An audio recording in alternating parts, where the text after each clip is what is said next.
soul's main preoccupation is to be limitless and to have no restriction. Because that's the nature of the soul.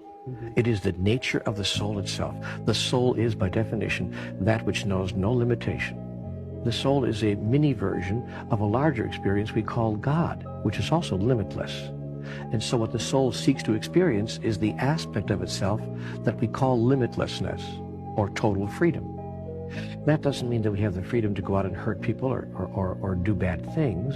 I don't want to be misinterpreted here, but it does mean that we have the freedom to make the highest choices that express the grandest version of who we really are, to express deity itself in physical or human form.